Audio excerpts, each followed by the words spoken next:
ज्ञानं तिमिरन्धस्य ज्ञानञ्जनशलाकया चक्षुरुन्मिलितं येन तस्मै श्रीगुरवे नमः। नमो विष्णुपादाय कृष्णपृष्ठाय भूतले श्रीमते जयपताकाशामिनिति नामिने। नमो आचार्यपादाय निताय कृपाप्रदायिने गौरकथाधामोदाय नगरग्रामतारिणे। नमः विष्णुपादाय कृष्णपृष्ठाय भूतले श्रीमते भक्तिवेदान्त स्वामिनिति नामिने। नमस्ते सरस्वती देवे गौरवाणी प्रचारिणे निर्विशेष शून्यवादे पश्चात्देशतारिणे। जय श्री कृष्ण चैतन्य प्रभु नित्यानंद श्री अद्वैत गदाधर श्रीवासदि गौरभक्तवृंद। हरे कृष्ण कृष्ण कृष्ण हरे हरे हरे राम राम राम हरे हरे। मुखं करोति वाचालं पङ्गुं लङ्घयते गिरिं यत्कृपातमहं वन्दे श्रीगुरुं दीनतारिणं परमानन्दमाधवं।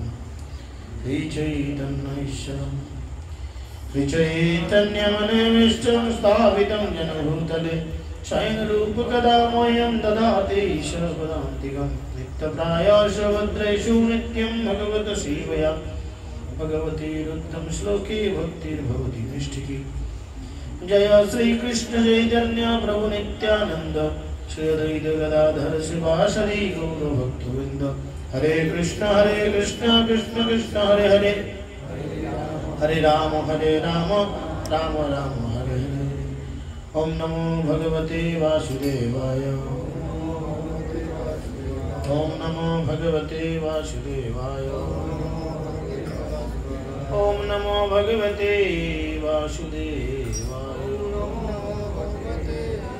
हरि ओम तत्सत्। हरे कृष्ण। तो प्रात्यहिक जे महाप्रभुर विभिन्न लीला আমরা অধ্যয়ন করে চলেছি, তার মধ্যে আমরা এখন অবস্থান করছি কোন স্থানে কে বলবেন? কোথায় আছি আমরা? বল শুনলেন যে পরশু দিনে না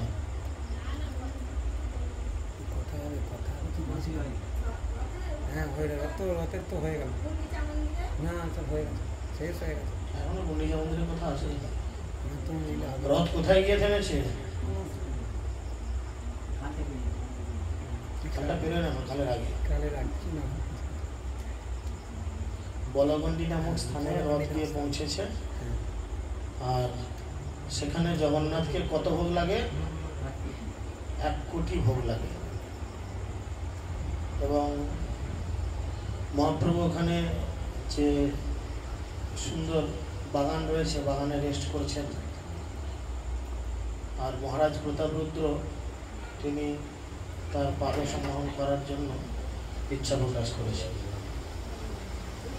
জয় জয় গৌরচন্দ্র শ্রীকৃষ্ণ চৈতন্য জয় জয় নিত্যানন্দ জয় দ্বৈত ধন্য জয় জয় শিবাসাদি গৌর ভক্তগণ জয় শ্রোতাগণ গৌর গৌর প্রাণধন।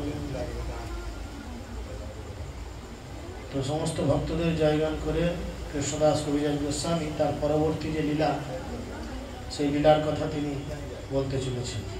এই মতো প্রভু আছেন প্রেমের আবেশে হেন কালে প্রতাপ রুদ্র করিলা প্রবেশে। চৈতন্য মহাপ্রভু যখন প্রেমাবিষ্ট হয়ে উদ্যামে বিশ্রাম করছিলেন, তখন মহারাজ প্রতাপ রুদ্র সেখানে প্রবেশ করলেন। অ্যাকচুয়ালি মহারাজ প্রতাপ রুদ্রকে তিনি কিন্তু নিজের কাছে আসতে দেয়নি, যেহেতু তিনি বিষয়ী মানুষ ছিলেন।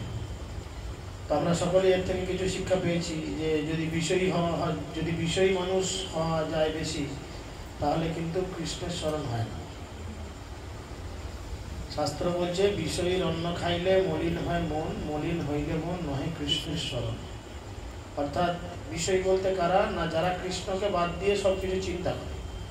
টাকা পয়সা, গাড়ি বাড়ি, সুন্দরী নারী ইত্যাদি, ব্যবসা বাণিজ্য সব কিছু কৃষ্ণকেন্দ্রিক না করে তুলে নিজের কেন্দ্রিক যদি কেউ গড়ে তোলে তাদের বলা হয় বিষয়।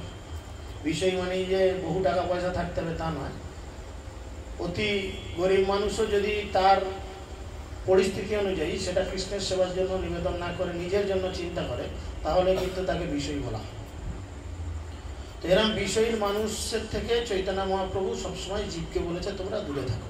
কেন? যদি বিষয় সঙ্গ করা হয় তাহলে সঙ্গ করার মাধ্যমে আমরা তার গুণাগুণগুলো লাভ করি। শাস্ত্রে বলে আমরা কার যখন খারাপ হই বা ভালো হই, কিসের জন্য হই? একটা ছেলে মদ খেতে আরম্ভ করলো, বাবা মা কি বলবে? সঙ্গের কথা কি বলবে? সঙ্গদোষে বলবে। কেন? এমন কোনো বন্ধু বান্ধবের সঙ্গে মিশছে, এমন কোনো জায়গায় এসে উঠবোস করছে যারা হয়তো ওই ধরনের খাদ্য গ্রহণ করছে, আর সে মায়ের পেট থেকে বেরিয়ে তো খাচ্ছে না, সে সেখানে গিয়ে সঙ্গ করতে করতে করতে করতে করতে করতে কি হলো, সেই বন্ধুই একদিন বললো তুই অল্প খাইয়া দেখ কেমন ভাবি মজা, মদ খেলে আমি রাজা সবাই আমার প্রজা, তাই না? বলে একটু খেয়ে দেখ, কোনো টেনশন নাই, কোনো চাপ নাই, দিব্যি থাকবে। বলে দেখি তাহলে একটু খেয়ে, ওই যে সঙ্গ। তো ঠিক সেরকম আপনি যদি বিষয় মানুষের সঙ্গ করেন, মানে যারা কৃষ্ণকেন্দ্রিক কথাবার্তা বলে না, যারা কৃষ্ণকেন্দ্রিক সংসার পরিচালনা করে না, যাদের জীবনযাপন কৃষ্ণকেন্দ্রিক নয়, কেবলমাত্র শুধু টাকা পয়সা গাড়ি বাড়ি ইত্যাদি নিয়ে চিন্তা ভাবনা করে, যদি এই ধরনের মানুষের সঙ্গ আপনি করবেন তো কি হবে? যদি আপনার যোগ্যতা না থাকে, যোগ্যতা যদি আপনার কম থাকে, আপনি কৃষ্ণকে ভুলে যাবেন। আর কৃষ্ণকে ভুলে গেলে কি হবে বলুন তো? কৃষ্ণ আমাদের দারুণ একটা উপহার দেয়। কৃষ্ণকে ভুলে যাওয়ার জন্য কৃষ্ণ আমাদের সবাইকে একটা উপহার দিয়েছে। কি উপহার বলুন তো? শাস্ত্রে বলে কৃষ্ণ ভুলি বদ্ধজীব অনাদি বহির মুখ, অতএব মায়া দেয় তারে সংসার আদি দুঃখ। কৃষ্ণ আমাদের সংসারে পাঠিয়ে দিয়েছে, তাই না? আমি বেশ ভগবানের ধামে ছিলাম যেখানে এত গরম, ঝড় জল ইত্যাদি ইত্যাদি, লোডশেডিং হেন তেন কিছু থাকেনি। কি হলো না, কৃষ্ণকে ভুলে গেলাম, গিয়ে নিজের নিয়ে চিন্তা করলাম। কৃষ্ণ বলল এর জন্য একটা জগৎ আছে, সেটা হচ্ছে মায়ার জগৎ, সেটা হচ্ছে মৃত্যু জগৎ, তুমি সেখানে চলে যাও। পাঠিয়ে দিলে এখানে। এবার এখানে এসে দেখো এত গরমে মাথার ঘাম ফেলো, বলতে হচ্ছে বাবু ফুল নিয়ে যাও। কি তোমাকে বলছি, অন্যদিকে তাকিয়ে আছে। আমার ওলকপি সেরা, ওলকপি বাজারে সেরা, সেরা হোক বা না হোক, রোদে জলে গরমে পুরে কি করতে হচ্ছে? এই ধরনের আচরণ করতে হচ্ছে, হচ্ছে না? কি কারণ? না কৃষ্ণকে ভুলেছিলাম, ভুলে গেছি। ভুলে যাওয়ার ফলে কৃষ্ণ আমাকে সংসারে পাঠিয়ে দিয়েছে, আর সংসারে পাঠানোর ফলে কি করতে হচ্ছে আমাকে? এখন বিভিন্ন জ্বালা যন্ত্রণা দুঃখ কষ্টের মধ্যে দিয়ে যেতে হচ্ছে। আমরা যখন এই পরিস্থিতিটাকে রিয়েলাইজেশন করব, উপলব্ধি করব, তখন আমরা আর কোনো কিছু চিন্তা না করি কি করব? ভগবত সেবায়, ভগবানের সেবায় নিজেদের জীবন সরাসরিভাবে উৎসর্গ করব। ভগবানের সেবা তো পাঠিয়ে কিন্তু মোবাইল ঘাঁটা যায়, ঘাঁটা যায় না? ভক্তি জীবন না করলে আমরা মোবাইল ঘাটে অশ্লীল ছবি, অশ্লীল জিনিস, ইয়ার কি ফাজলামো করি। তো ভক্তি জীবনের থেকেও কিন্তু মোবাইল ঘাঁটা যায়। আমি ব্যবহার করছি মোবাইল, আমার ইউজ হচ্ছে কিসে না, লাইভ হচ্ছে, অনেক ভক্ত এখানে দেখছে, রেকর্ডিং হচ্ছে, ইউটিউবে লোড হচ্ছে, সেখানে অনেক ভক্তের কাছে প্রচার হচ্ছে। আর আমরা সেই মোবাইল অন্যদিকে কি ইউজ করছি? লাড়ে লাপ্পা মারে ধাপ্পা দেখছি, শুনছি। কত মহিলা নগ্ন শরীর, অর্ধনগ্ন শরীর দর্শন করে নিজেদের চরিতার্থ করার চেষ্টা করছি, তাই না? যে কোনো জিনিসকে আমি ভগবানের সেবায় লাগাতে পারি, আবার যে কোনো জিনিসকে আমি নোংরা কাজেও লাগাতে পারি। এই ল্যাপটপটা দিয়ে ভগবানের সেবায় ভগবানের বই লোড করে এখান থেকে ভগবানের কথা বলা যেতে পারে, আবার এই ল্যাপটপে দিয়ে নেট যোগ করে অশ্লীল ছবিও দেখা যেতে পারে না? আপনার চেতনা যেভাবে তৈরি হবে আপনি সেভাবে সেই জিনিসকে ব্যবহার করবেন। এই বক্সে হিন্দি গান বাজানো যেতে পারে, যেতে পারে না? আবার এই বক্সে ভগবানের গানও বাজানো যেতে পারে। শুধু আপনার চেতনা অনুযায়ী আপনি যে কোনো জিনিসের পরিস্থিতিটাকে ভগবানের সেবায় লাগাবেন কি নিজের ইন্দ্রিয় তৃপ্তিতে লাগাবেন, চিন্তা করুন। যদি ভগবত সেবায় লাগান তো জীবন ধন্য, আর যদি নিজের ইন্দ্রিয় তৃপ্তিতে লাগান তো আবার আপনাকে এই জড়জগতে আসার জন্য লাইন ক্লিয়ার হচ্ছে। তো সবসময় যে এই সুখটা পাবো সব জীবনে তা তো নয়, সবসময় এই সুখ শান্তিটা যে পাবো সেটা নয়, কিন্তু এর থেকেও হয়তো বেশি দুঃখ বা বেশি সুখ পেতে পারি। বা বেশি আরামও পেতে পারি। নিজের কর্ম অনুযায়ী আমি সেই জীবন পাবো। সবসময় যে মানুষই হব তার কোনো গ্যারান্টি নেই। কুকুর, বিড়াল, টিকটিকি, ছুঁচো, বাঘ, ভাল্লুক, সিংহ, গাছপালা ইত্যাদি হতেও পারি। কেউ গ্যারান্টি দিতে পারবে যে আমি পরের জীবনে মানুষই হব? মানুষ আকার হইলে কি হয়, করহ ভূতের কাম, নহিলে বদনে কেন না বলো শ্রীকৃষ্ণ গোবিন্দ নাম। আমরা মানুষের মতো দেখতে হয়েছি, সবাই মানুষের মতো দেখতে, কেউ জন্তু জানোয়ারের মতো দেখতে নয়। কিন্তু কেউ আছে এখানে কুকুর ছাগলের মতো দেখতে? সবাই মানুষের মতো আকার পেয়েছি, কিন্তু মানুষের মতো আকার পেয়েও আমরা ভূতের মতো কাজ করছি। ভূতে কি করে? আলপাল বকে, উল্টো পাল্টা কাজ করে, যে কাজের কোনো দরকার নেই। করে না ভূতের এখন কাজ?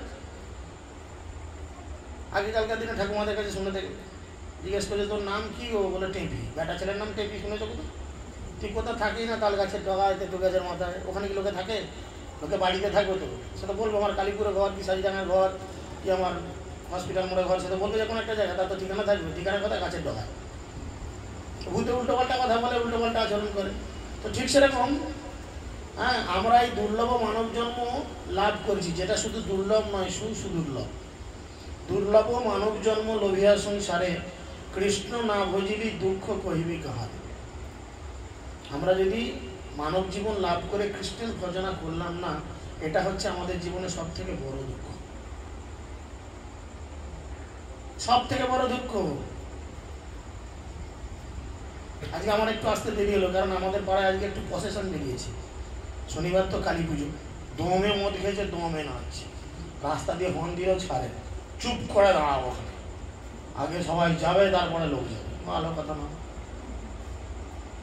বিচার করে দেখুন, আপনি যে দেবদেবীরই ভক্ত হন, মারা যাওয়ার পরে বিচার করবে একজন বৈষ্ণব, করবে না? দ্বাদশ মহাজন, ভগবানের 12 জন বৈষ্ণব রয়েছে, স্পেশাল বৈষ্ণব। সেই দ্বাদশ মহাজনের অন্যতম একজন বৈষ্ণব। আমরা মরে গেলে কোথায় যাব? মরে গেলে মানুষ সাধারণত কোথায় যায়? শ্মশানে তো পুড়তে যায়, তারপর কোথায় যায়? বলে না জমের কাছে যাচ্ছে, বলে কি না? পেছনে বুঝতে পারছেন, শুনতে পাচ্ছেন? বলে না জমের কাছে যাবে। জম কিন্তু একজন বৈষ্ণব। এই 12 জন বৈষ্ণব যে ভগবানের প্রধান পারিষদ, তার মধ্যে যমরাজ হচ্ছেন অন্যতম একজন। বোঝা গেছে? আপনি কালী ভক্তই হন, দুর্গা ভক্তই হন, শিব ভক্তই হন, মনসা ভক্তই হন, যারই ভক্ত হন না কেন, মরে গেলে বিচার করবে কিন্তু একজন বৈষ্ণব, সনাতন সিস্টেম অনুযায়ী। আর সেই পরম বৈষ্ণব বলছেন,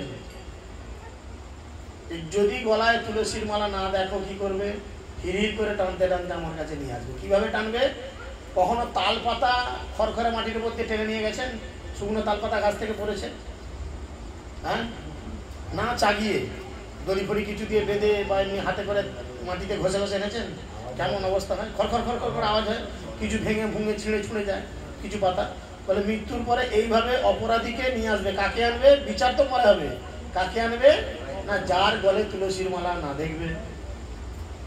তুলসীর হার যে পরে না, যার জেনা পরে ছাড়, তার হয় জমালয়ে বাস। তিনি বলছেন যদি না দেখা, যদি কারুর গলে তুলসীর মালা দেখেছো, তপ্ত অগ্নির্ণয় তাকে পরিত্যাগ করবে।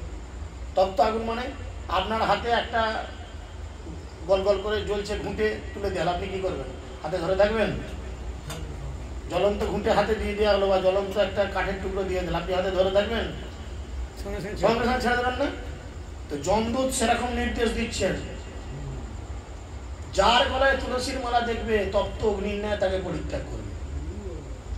এবার আপনি চিন্তা করবেন, আমরা মানব জীবন পেয়েছি, হিন্দু পরিবারে জন্মেছি, হিন্দুদের এটা একটা কালচার। নিজেকে শুদ্ধিকরণ করার জন্য তুলসীর মালা মাস্ট। আপনি দেখুন, জীবনে যতগুলো আপনাকে নিয়ে ভালো কাজ করা হয়েছে, আপনারা যখন জন্মেছেন, যখন অন্নপ্রাশন হয়েছে, গলায় তুলসীর মালা পরিয়েছিল কি? হ্যাঁ কি না?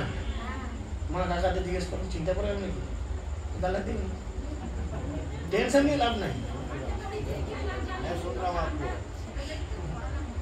পড়ানো হয়েছে, তুলসীর মালা পড়ানো হয়েছে কেন?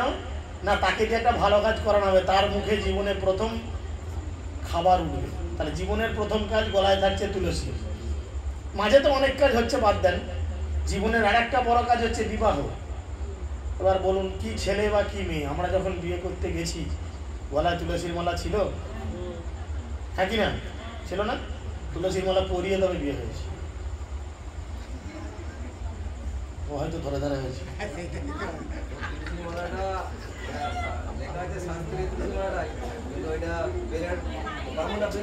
না না, এখন দেখো ব্রাহ্মণেরা অনেক কিছু তারা নিজেদের মন গড়া জিনিস করে। মন গড়া জিনিসে তার ধর্ম চলে না। সিস্টেম হচ্ছে তুলসীর মালা। সে বেলের মালা পরাবে কি পেঁপে কাঠের পরাবে কি তোমাকে বাঁশ গাছের পরাবে, সেটা তুমি কেন করবে? পিওর তুলসীর মালা পরানো উচিত। তো তখনও তুলসীর মালা পরালো। এবার যখন জীবনের অন্তিমে আপনি শেষ শ্মশান যাত্রা করবেন, তখনও মাথা করায় থাকবে কি? গাঁদা চারা, বেগুন চারা, ফুলকপি চারা, থাকবে সেই তুলসী চারা, তাই না? এই তুলসী ছাড়া যমের হাত থেকে বাঁচা খুব কঠিন ব্যাপার। প্রাথমিক পর্যায়ে যদি আমরা যমরাজের কাছ থেকে বাঁচতে চাই, মাস্ট অবশ্যই গ্রহণ করা দরকার। তো সেই জন্যই বলছেন মহাপ্রভু এরকম প্রেমের আবেশে আছেন।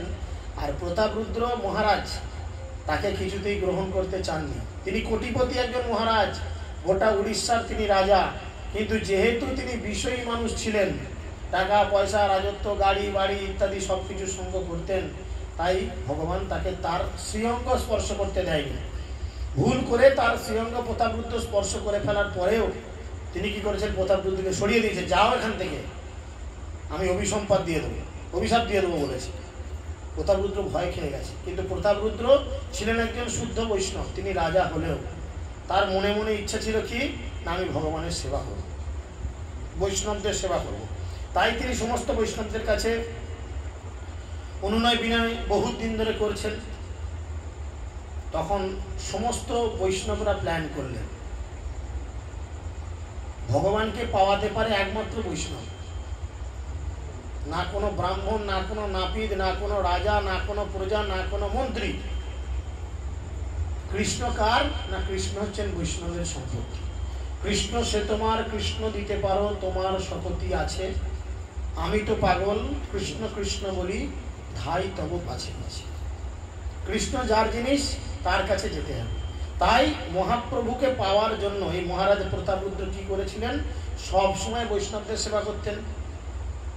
সমস্ত বঙ্গদেশ থেকে সমস্ত বৈষ্ণবেরা যারা আসতেন, তাদের থাকা খাওয়ার সব কিছু ব্যয়ভার এবং দায়িত্ব নিতেন তিনি। প্রত্যেক দিনের এই 200 লোকের 3 বারের প্রসাদ, 3 দুগুণে 600 লোক, সারাদিনে 600 লোকের প্রসাদ, চারটিখানি কথা না, 600 লোকের খাবার দাবার সব কিছু ব্যবস্থা তিনি করতেন। থাকার ব্যবস্থা করতেন, তাদের যাবতীয় সমস্যা ইত্যাদি যদি কিছু হয় তার দেখভালের ব্যবস্থা করতেন। তাহলে তিনি বৈষ্ণব সেবা করতেন। আর এই বৈষ্ণব সেবা করার ফলেই তখন সার্বভৌম ভট্টাচার্য তাকে উপদেশ দিলেন যে তোমাকে আমি ভগবানের সঙ্গে মিলন করাবো। কিভাবে না? সার্বভৌম উপদেশে ছাড়ি রাজবেশ, একলা বৈষ্ণব বেশে করিলা প্রবেশ। সার্বভৌম ভট্টাচার্য বললেন, এই রাজার ড্রেস ধরে যদি ভগবানের কাছে যাও, ভগবান তোমায় দেখবে না, তাড়িয়ে দেবে। তুমি রাজার ড্রেস খুলে ফেলো, খুলে ফেলে কি করো না বৈষ্ণবের ড্রেস ধারণ করো, এবং বৈষ্ণবের ড্রেস ধারণ করে নিজেকে অনেক দিনের মতো আচরণ করে জোরহাত করে তুমি মহাপ্রভুর কাছে যাও। সর্বভক্তের আজ্ঞা নীলা জোরহাত হইয়া প্রভু পদ ধরি পরে সাহস করিয়া। প্রতিটা ভক্ত যারা ছিলেন সেখানে সবার কাছে তিনি জোরহাত করে পারমিশন নিলেন। ভগবানের কাছে যাওয়ার জন্য ভক্তের পারমিশন আগে দরকার, তাই না? তো সেই জন্য তিনি জোরহাত করে পারমিশন নিলেন। নিয়ে কি করলেন? মহাপ্রভুর চরণ দুটি স্পর্শ করলেন। আর স্পর্শ করার পর আঁখি মুদি প্রভু প্রেমে ভূমিতে সায়ন, নিপতি নৈপুণ্য করে পাদ সম্মাহন। মহাপ্রভু চোখ বন্ধ করে রয়েছেন কৃষ্ণ প্রেমের আবেশে। আর এই রাজা তখন বৈষ্ণবের বেশ ধারণ করে তার পা টিপে দিচ্ছে, তাই না? এতক্ষণ নৃত্য করেছে, মহাপ্রভুর পায়ে যন্ত্রণা হচ্ছে, এই চিন্তা করে তিনি মহাপ্রভুর চরণ দাবাতে লাগলেন এবং মুখে কি বলতে লাগলেন? রাসলীলার শ্লোক করি করেন স্তবন, জয়তীতে হি কম অধ্যায় করেন পাঠন। অর্থাৎ দশম স্কন্ধে 31 অধ্যায়ে যেখানে গোপী গীত নামে একটি গীত রয়েছে, গোপীরা কৃষ্ণের বিরহে যে কীর্তন করেছিলেন সেটি কৃষ্ণের ছিল খুব প্রিয় কীর্তন। সেই কীর্তন তিনি ধীরে ধীরে মুখে আরম্ভ করলেন। শুনিতে শুনিতে প্রভুর সন্তোষ অপার, বলো বলো বলো বলি প্রভু বার এবার। সেই কীর্তন শ্রবণ করতে করতে যখনই একবার করে তিনি বিশ্রাম নিচ্ছেন বলতে বলতে, তখনই প্রভু বলছেন, কি হলো, থামলো কেন, বলো। চোখ বন্ধ করে, মহাপ্রভু তাকে না দেখেই চোখ বন্ধ করে বলছেন বলো। তখন তিনি সেই বিখ্যাত শ্লোক পড়তে আরম্ভ করলেন। তিনি বললেন, তব কথামৃতম তপ্ত জীবনম কবিভিরিতম কলমশাপহম শ্রবণ মঙ্গলম শ্রীমদাততম ভুবি বিনন্তি যে ভূরিতো জনা। তব কথামৃতম তপ্ত জীবনম কবিভিরিতম কলমশাপহম শ্রবণ মঙ্গলম শ্রীমদাততম ভুবি বিনন্তি যে ভূরিতো জনা।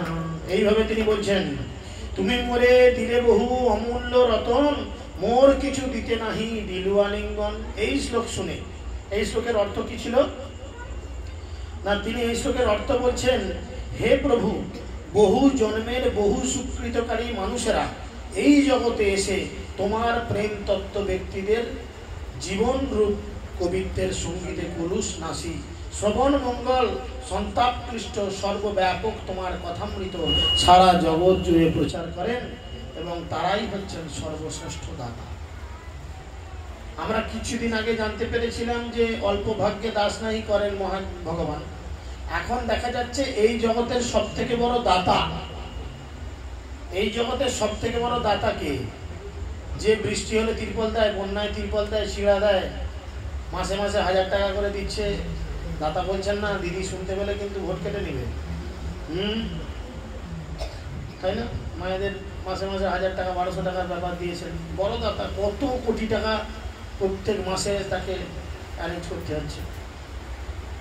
কিন্তু ভগবান এখানে বলছেন কি? ভগবান এখানে বলছেন সব থেকে বড় দাতা কে? সব থেকে বড় দাতা কে না, যিনি এই ভগবানের কথা চতুর্দিকে মানুষের মধ্যে প্রচার করেন। তিনি অল্প স্বীকৃতিতে প্রচার করতে পারেন না, সবাই প্রচারক হওয়ার যোগ্যতা লাভ করতে পারেন না। কিভাবে প্রচারক হওয়ার যোগ্যতা লাভ করা যায় না, বহু জন্মের বহু স্বীকৃতকারী মানুষেরা এই জগতে আসে তোমার প্রেম তত্ত্ব ব্যক্তিদের জীবন স্বরূপ এবং কবিদের সঙ্গীত শ্রবণ মঙ্গল সন্তাপকৃষ্ট সর্বব্যাপক তোমার কথামৃত সারা জগৎ জুড়ে প্রচার করেন। তারা সর্বশ্রেষ্ঠ দাতা।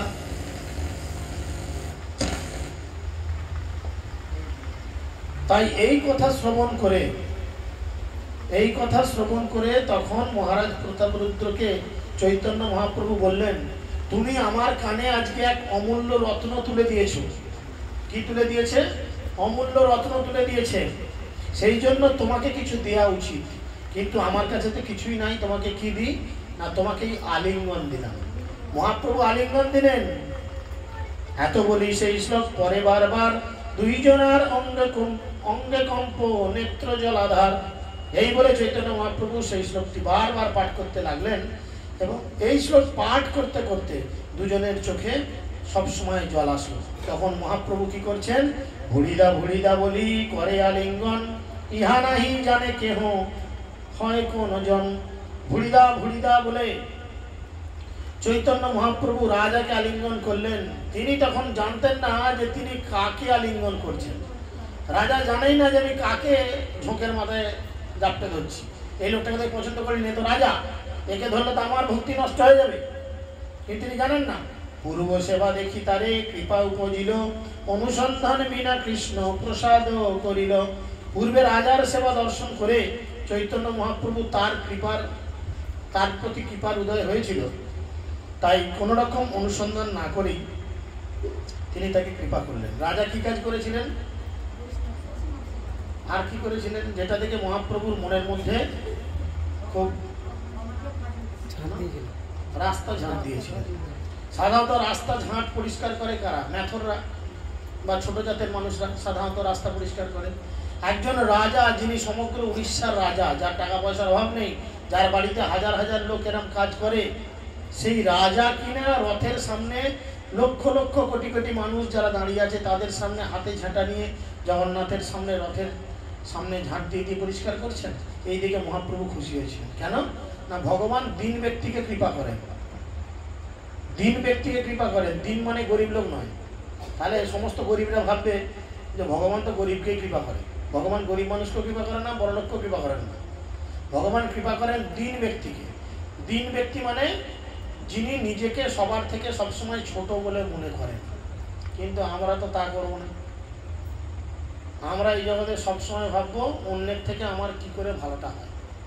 পাশের বাড়ি দুতলা হয়ে গেলে আমি ভাববো আমারটা কবে দুতলা হবে, তাই না? আমার চাকরিতে যদি 10,000 টাকা বেতন বাড়ে, পাশের লোকটা মনে হিংসা হবে আমার কবে 15,000 টাকা বেতন বাড়বে। আমি যদি 5,000 টাকার শাড়ি পরি, আমার যা ভাববে আমি কবে 6,000 টাকার শাড়ি পরবো, ওর থেকে 10 টাকা বেশি পরবো। সব জিনিস আমরা টাকা দিয়ে মাপি। জানিস আমার জুতার কত দাম, জানিস আমার মোবাইলটা কত দাম, জানিস সে বাড়িটা করতে ক লাখ টাকা ঢুকেছে, তাই না? তো ভগবান বলছেন এনারা দিন ব্যক্তি নয়। দিন মানে কি, যিনি সবসময় নিজেকে সবার থেকে ছোট বলে মনে করে। তার সব কিছু থাকলেও বা না থাকলেও সে সবসময় ছোট বলে মনে করে। এই যে এক মুহূর্তে বৃষ্টিটা হলো, এই বাড়িটার ছাদ আছে, আছে কি না? আছে তো। কিন্তু জলটা কোথায় জমলো? ছাদে জমলো না নিচে জমলো? কোথায় জমলো? বেরিয়ে সবাই একবার করে দেখে আসুন কোথায় জল জমেছে। নিচু জায়গায় জমেছে, তাই তো। নিচে পড়লো, আবার যেখানটা ডোব বা গর্ত সেখানে জলটা বেশি জমলো, তাহলে যেটা নিচু সেখানে জলটা বেশি জমলো, তাই না? ঠিক সেরকম এই জড়জগতে ভগবানের কৃপা সবসময় বর্ষিত হচ্ছে। যে সব থেকে বেশি নিচু হতে পারবে, ভগবানের কৃপা তার উপরে সব থেকে বেশি বর্ষিত হবে। তাই টিনের চাল বা অ্যাডভেস্টারের চালের ঘরে দেখবেন ডগায় আগে জলটা পড়ে না, বৃষ্টির জলটা প্রথম অ্যাডভেস্টারের চালের মাথাতেই তো পড়ে, সব থেকে উঁচু জায়গা যেহেতু সেটা। কিন্তু জলটা পরে সেখানে দাঁড়ায়, সাঁ করে ঘুরিয়ে চলে আসে কোথায়? নিচু জায়গায়। তাই যদি আমরা ভক্তিতে এসে বা এই জগতে এসে সবসময় মনে করি আমি কি হনুরে, এটা চিন্তা করা ভুল। লাদেনও ভেবেছিল আমি কি হনুরে, চলে গেল, কিছু করার নেই, চলে গেল। যদিও একদিন ভেবেছিল আমি কি হনুরে, চলে গেল। এইভাবে সবাই যাবে। বাকিটা বলছিল বিপদ হয়ে যেতে পারে আমার, তাই না? এটা বুঝার ব্যাপার। তো সেই জন্যই কখনো এইটা আমাদের ভাবা নয় যে আমি কি হনুরে, বিশাল ব্যাপার। আমার সবসময় নিজেকে মনে করতে হবে যে আমার পক্ষে কিছু করা সম্ভব নয়, আমি হচ্ছি দিনহীন ব্যক্তি, আমি সবার থেকে নিচু, আমার মধ্যে কোনো যোগ্যতা নাই। কেউ যদি মনে করে আমি বিশাল কিছু, ভগবান কিন্তু তার বিশালত্ব সঙ্গে সঙ্গে কমিয়ে দেন। কারণ এই জগতে বিশাল হচ্ছেন ভগবান একা। তো সেই জন্য তার পূর্ব সেবা দেখেছে, এই দেখে চৈতন্যের কৃপা মহাবল, তার অনুসন্ধান বিনা করায় সফল। চৈতন্য মহাপ্রভুর কৃপা কত বলবান, রাজার সম্বন্ধে কোনো অনুসন্ধান না করেই তিনি সবকিছু সফল করেছিলেন। এখানে বলছেন শ্রীল প্রভুপাদ তাৎপর্যে বলছেন, চৈতন্য মহাপ্রভুর কৃপা এত বলবান যে তা আপনা থেকেই কার্যকারী হয়। কেউ যদি শ্রীকৃষ্ণের সেবা করেন তাহলে তার সেবা কোনোদিন বিফলে যায় না। কৃষ্ণ নিজেও সাংখ্যযোগের 41 নম্বর শ্লোকে বলেছেন, স্বল্পস্য ধর্মস্য ত্রায়তে মহত ভয়াত। কৃষ্ণের জন্য যদি কেউ কিছু সামান্য কিছু করে, কৃষ্ণ তার পরিবর্তে তাকে শত সহস্র গুণ ফেরত দেয়। আপনি দেখুন, যখন সুদর্শন চক্র দিয়ে শিশুপালের মাথা কাটা হয়েছিল, তখন কৃষ্ণের আঙুল একটু কেটে গেছিল, তাই না? কিন্তু সেই রাজসভায় অনেক মহিষীগণ ছিলেন, অনেক নারীরা ছিলেন, কেউ কিন্তু ছুটে গিয়ে কৃষ্ণের আঙুলের রক্তক্ষরণ বন্ধ করার চেষ্টা করেনি। আঙুল কেটে গেছে, একটা ব্যান্ডেজ লাগিয়ে দাও। কত বড় ব্যান্ডেজ লাগবে? পকেট থেকে কেউ রুমাল বার করে একটু কোন ছেড়ে দিয়ে বেঁধে দেয়নি। বাড়িতে একটু নোংরা বা এমনি ছোটোখাটো ন্যাকড়াও নিয়ে এসে বেঁধে দেয়নি। কিন্তু দ্রৌপদী কোনো কিছু চিন্তা করেননি, তার সুন্দর পরা শাড়ির আঁচল থেকে সামান্য একটু কেটে কৃষ্ণের আঙুলে বেঁধে দিয়েছেন। তাই দ্রৌপদী চরম সময়ে যখন পড়েছিলেন, তার যখন বস্ত্রহরণ হয়েছিল, দ্রৌপদীর কজন স্বামী ছিল? 5 জন। আমাদের মতো রোগা পাতলা দুর্বল স্বামীগুলো ছিল কেউ? সবকটা মার্কা মারা। অর্জুন পৃথিবীর মধ্যে সেরা ধনুর্ধর, নাম শুনলেই গোটা জগৎ কাঁপে, দেবতারা তাকে ভাড়া করে নিয়ে যেত, আমাদের হয়ে যুদ্ধ করবে চলো। ভীম একসঙ্গে সহস্র হাতির ক্ষমতা তার একার গায়ে, 1000 হাতির ক্ষমতা তার গায়ে, সেই লোক তার স্বামী। যুধিষ্ঠির যিনি স্বয়ং যমরাজ, ধর্মরাজ, সে তার স্বামী, নকুল সহদেব তারাও রীতিমতো বলবান তার স্বামী। কিন্তু পাঁচজন এত শক্তিমান স্বামী থাকা সত্ত্বেও দ্রৌপদীর কি লজ্জা নিবারণ করতে তারা পেরেছিল? ভীষ্মদেব ছিলেন, দ্রোণাচার্য, কৃপাচার্য সকলে ছিলেন বড় বড় যোদ্ধা, সিনিয়র তার বাড়ির বয়স্করা ছিলেন, কেউ রক্ষা করতে পেরেছিল? কিন্তু তিনি যখন দুই হাত তুলে ভগবানের শরণ গ্রহণ করেন, ভগবান তখন সেই এক হাত কাপড় বা 1 ইঞ্চি কাপড় কেটে আঙুল বেঁধে দেওয়ার পরিবর্তে কত কাপড় দিয়েছিল? আনলিমিটেড কাপড়। পৃথিবীতে গোটা কাপড়ের কলে এত কাপড় জমা হয় নেই, দ্রৌপদীকে যা কাপড় দেওয়া হয়েছিল। দুঃশাসন কাপড় টানতে টানতে হাঁপিয়ে ঘাম ফেলছে, বাপরে বাপ, কাপড় আর তো শেষ হয় না, একে সবার মাঝে উলঙ্গ করবো কি করে? কৃষ্ণ তাকে কৃপা করেছিল, আনলিমিটেড দিয়েছে। সেই জন্যই বলছে, যদি আমরা ভগবানের জন্য সামান্য কিছু করি, এই যে ধরুন আজকে আপনারা জড়ো হয়েছেন, কেউ ইচ্ছায় শুনছেন, কেউ জোর করে শুনছেন, কার হয়তো ভালো লাগছে না, ধর মাথায় বকের কাজ নাই, কম্ম নাই, এর থেকে ওইখানে কালী পুজো হচ্ছিল, গেলে বোধ হয় ডিজেটা শুনলে একটু কোমর বাঁকানো দেখলে ভালো লাগতো, হয়তো এরকম কেউ মনে করতে পারে, তাই না? তো মানে অনিচ্ছা সত্ত্বেও কৃষ্ণ কথা যদি সে শ্রবণ করে, কি হবে না, মৃত্যুর পরে যমরাজ তাকে বলবে, তুমি জীবনে 1 মুহূর্ত কৃষ্ণ সেবা, কৃষ্ণ কথা শুনেছো, বৈষ্ণবদের সঙ্গ করেছো, এই জন্য তোমার অপরাধের 80% কি 90% অপরাধ ক্ষমা মাফ হয়ে গেল। তাই যারা আজকে অনিচ্ছা ক্ষেত্রে শুনছেন, এখন রক্তের জোর আছে, that is not my look out, দেখার দরকার নেই তুই কি বলছিস। কিন্তু যখন দাঁত পড়বে, চোখে কম দেখবো, যখন মনে হবে এই বোধহয় জমদূত এসে জানলায় দাঁড়িয়ে বড় বড় চোখ করে দেখছে, মনে তাড়াতাড়ি নিয়ে যাবো, এরম সময় মনে করে তখন একটু কৃষ্ণ কথা করি। আমরা তো যৌবনে কৃষ্ণ কথা করবো না, বৃদ্ধকালে করিব ভজন, এবে করি দেহ সুখ, বুড়ো বয়সে ভজন করবো। এখন রক্ত গরম, লাড়ে লাপ্পা মারে ধাপ্পা, ফুল মস্তি চালিয়ে যাও, চিন্তা করি না, ফুল মস্তি করে যাও। বৃদ্ধকালে করিব ভজন, এবে করি দেহ সুখ, এ কথা নাহি বলে বিদ্যজন, এ দেহ সদা পতন। এই দেহের যে কখন পতন হবে কোনো গ্যারান্টি নেই। আপনি অনেক গরম মেরে বাইরে বেরোলেন, গদাম করে উপর থেকে একটা ইন্দ্রদেব ছাড়লো, মাথা এসে পড়লো, সেকেন্ডের মধ্যে শেষ, যা হতেই পারে, হতে পারে না? চতুর্দিকে হচ্ছে তো, বজ্রাঘাতে এত লোক মরছে, এক্ষুনি টিভি চালান না, যেখানে ঝড় জল আরম্ভ হয়েছে হয়তো বজ্রাঘাতে অনেক লোক, 2-4টে লোক মরেও গেল, হতেই পারে। যাই হোক, যে কোনো ব্যাপার হতেই পারে, কিচ্ছু বলা যাবে না, তাই না? ওই জন্যই আমাদের কি করা উচিত, মানে সকালবেলা কৃষ্ণ ভজে কৃষ্ণ আসে।